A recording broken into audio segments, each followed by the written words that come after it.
All right. So, thank you, Jana. She showed up last week. Nobody else was here. And I'm really sorry about that. They say that if we don't worship him, the rocks will cry out. I guess she was our rock last week. So today's message is really exciting. Well, it would have been more timely 3 weeks ago, but sorry, I'm having a technological issue here. All right, here we go. So if you have a Bible, fine. I wasn't able to make sheets because the day that I was working on this, Zach was out sick. So blame him. I'm kidding. Don't blame Zach. But this is out of the book of Acts. And I really felt that this was important, especially here and now, because I think fellowship and friendship are huge. Let me make sure this is a little better there. Friendships, now it's really bright. Anyway, friendships are important, and our two upcoming generations aren't forging them like we were. Really sorry about that. It'll be off. There it goes. So the upcoming generations, they really aren't forging friendships the way that the generations before them have, because technology has replaced that. And that troubles me, because that's a skill set you need, is being able to socialize and to fellowship, even if it's preferably in a Christian sense, right? Because we strengthen each other, and it's a very important part of Christianity. Isn't just going to church, because church happens outside the church. Church happens when we kind of fellowship with each other and strengthen each other and edify each other, because we keep each other strong, we keep each other accountable. So I wanted to read this. This is Acts chapter 2, verses 42 through 47. It's speaking about how the first church, after Jesus ascended into heaven, would gather together.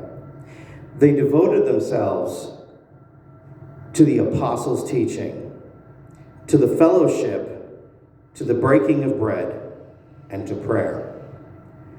Everyone was filled with awe, and many wonders and signs were being performed through the apostles. Now all of the believers were together and held all things in common.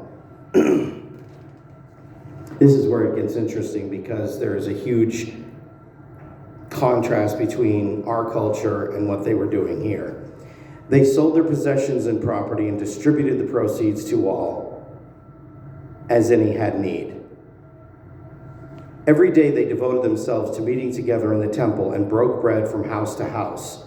They ate their food with joyful and sincere hearts, praising God and enjoying the favor of all the people. Every day the Lord added to their number those who were being saved. I think that's kind of key.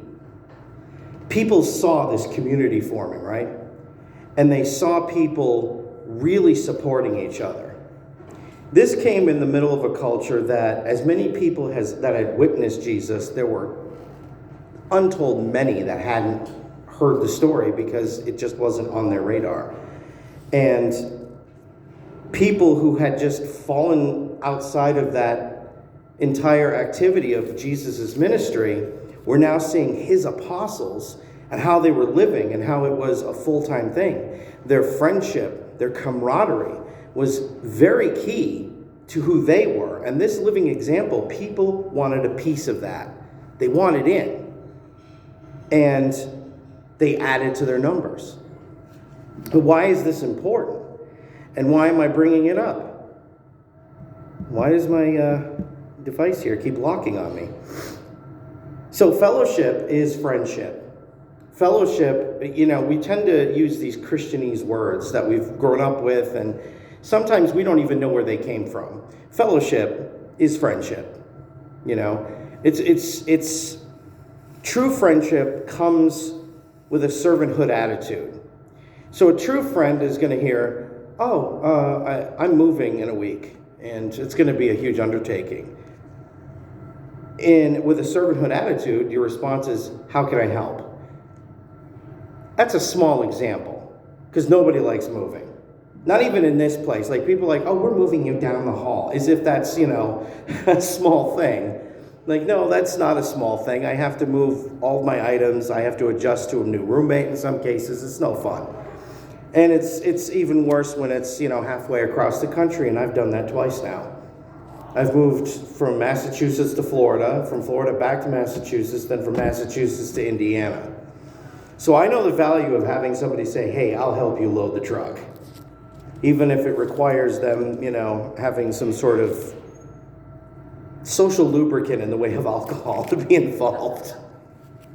Sometimes food, too.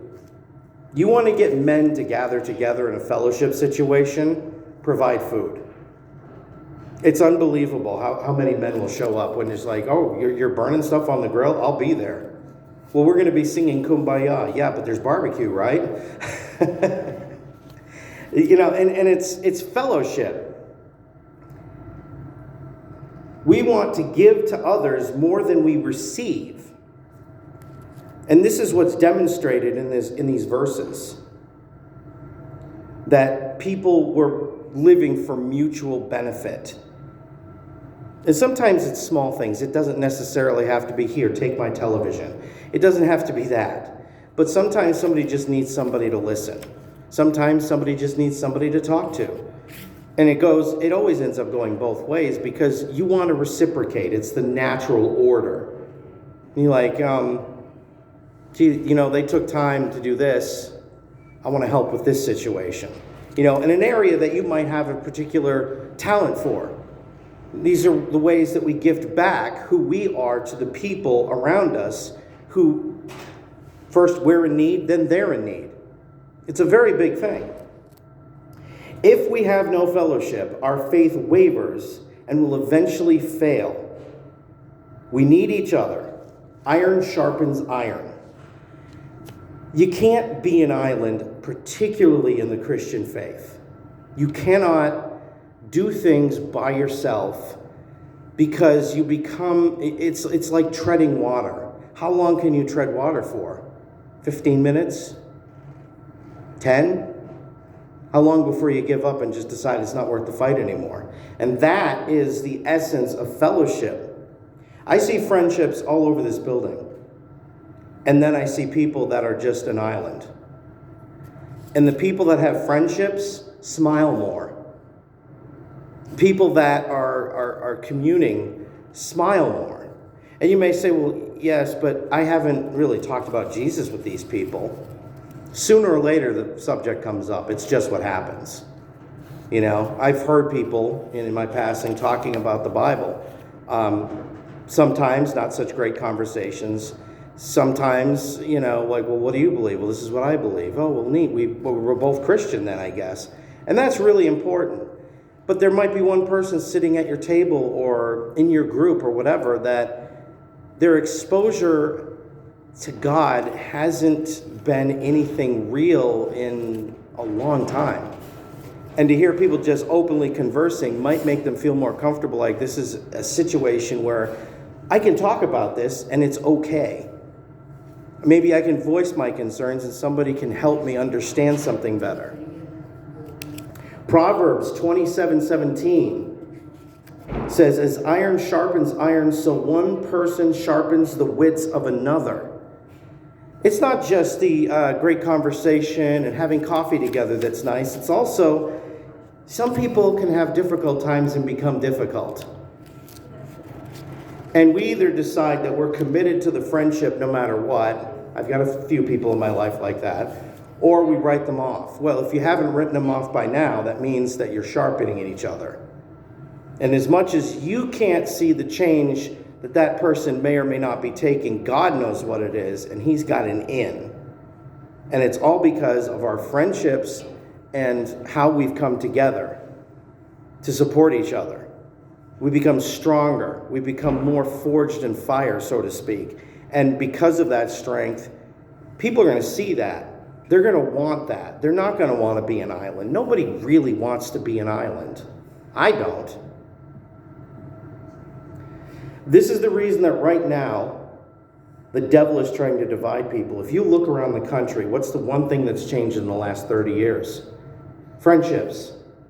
Even inside the church, I see so many churches where the loneliest people in a church are usually men. Men just we don't know how to fellowship at all. And it's weird because when I was growing up, that's pretty much all my dad did. He was always going to some fellowship thing. There was a men's breakfast he went to. There was a retreat that was for men. Every weekend he went to that breakfast, like clockwork. You could set your watch to it. Oh, it's Saturday. It's 7 a.m. Dad's not here. He must be at I think it was a congregational church. And he was Catholic. But he found a place where he could fellowship with people that also believed in Jesus, and that was huge for him. And I believe that's the backbone of why, as a person, he's changed over the last 50 years. My dad used to be very hard-nosed and very difficult, and he's not nearly that now. And I think seeking fellowship is a huge part of that. Fellowship prompts us to prayer. Oh, this is so key. And when we do that, Jesus is among us. Matthew chapter 18, verse 19 and 20. I can guarantee again that if two of you agree on anything here on earth, my Father in heaven will accept it. Where two or three have come together in my name, I am there among them. Friendship and fellowship inside the Christian faith is almost like, and I don't want to use military terminology, but it kind of fits here. It's kind of like having your own platoon. If you've watched any of the recent World War, some of you may even remember this, World War II, there was nothing stronger than a band of brothers in a foxhole. And that's kind of how Christianity is if we're not going to look out for each other, who is? And if we're not able to look out for each other because we're alone and we're an island, wow, we're like running around behind enemy lines with no support. There's no medics. And how many people here, how many times have you needed a medic spiritually? I have. Tons and tons of times. But as you grow, you need less and give more. And it's a wonderful thing. And when you're together in your platoon, well, there's more than two of you. Jesus is there. Now, if he's for us, who can be against us? I love the old analogy I heard in a World War II movie. If he's on our side, who the heck's on theirs? I love that because it's so great, because here we are unified, and we're with the guy that beat the enemy. He's not going to beat him. He already did at Mount Calvary. It's over. Everything now is about, hey, can we get in on the friends and family plan? Because some of my folks, my friends, my family, they're not believers. And that's why Jesus gave us this time. It's because as much as we want to see mom and dad or our friend from college or whatever, in heaven, God wants it even more. So we already won. This is about bringing in the prisoners of war and freeing them. And then showing them the structure, which is all about friendship. It's all about fellowship. It's all about banding together. And like I said, I don't want people to think, well, now I have to go out there. You don't have to do much more than you're doing now. If somebody looks like they need prayer, man, I got to tell you, I always wanted to pray for people, but I did not want to take that step because I didn't want to look dumb. Can I just tell you, in the last year, especially since I've been here, I don't care if I look dumb anymore. I don't. Because I've woken up to a lot of things. And one of them is that I know the truth. They don't. I got to tell them. Atheist Penn Jillette, he has a TV show, you might have seen it, called Penn and Teller's Fool Us. It's a magic show where they try to guess how you did the magic trick. He's an atheist. And he said, somebody gave him a Bible at one of his shows. And his fans came out. outraged.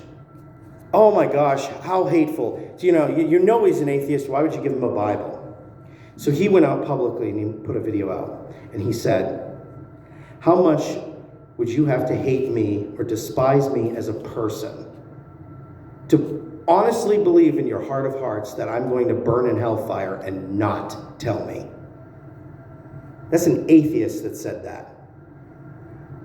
So he appreciated getting the Bible. And it also shows there's an open door to his heart, which means now even more people are going to be in his path. I hope he gets in. I hope he finds Jesus, because he is not far. He's not far at all. He gets it. He just doesn't get it. You know what I mean? It's amazing. So continue your friendships. This is the point of this message, because during COVID, it was tough. A lot of people had to be locked away, and they didn't even feel sick.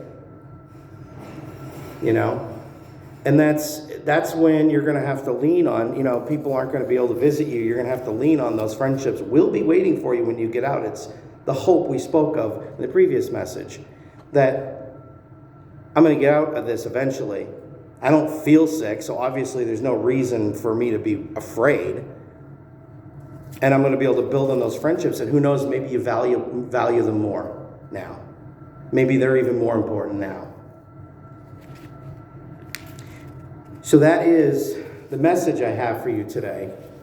And I hope you got something from it, because I was writing this and I thought, man, I'm writing this to myself, because I'm in that middle generation. I'm in Gen X. Gen X were probably the last generation that grew up without computers and internet. And it was introduced halfway through. After that, everybody's just always had a computer in their house. They've always had either MySpace or Facebook or one of these other social media. And they don't have to talk to people. And they're not forging friendships. And when they do forge friendships, they don't know how to act. We need to pray for them. They need the friendships. Not the online, oh boy, 15 people liked my picture. None of that matters. What matters is, geez, I haven't seen Nancy in a while. I'd like to go visit her. She's fun people. That's what's important, not how many likes or any of that. So I just want to leave you with that message. I believe you all understand that. I believe that you, if anything, I've brought, hey, keep at it, support each other, love on each other. It's important. If you want to bring the final song, and then I'll close us in prayer. Yes.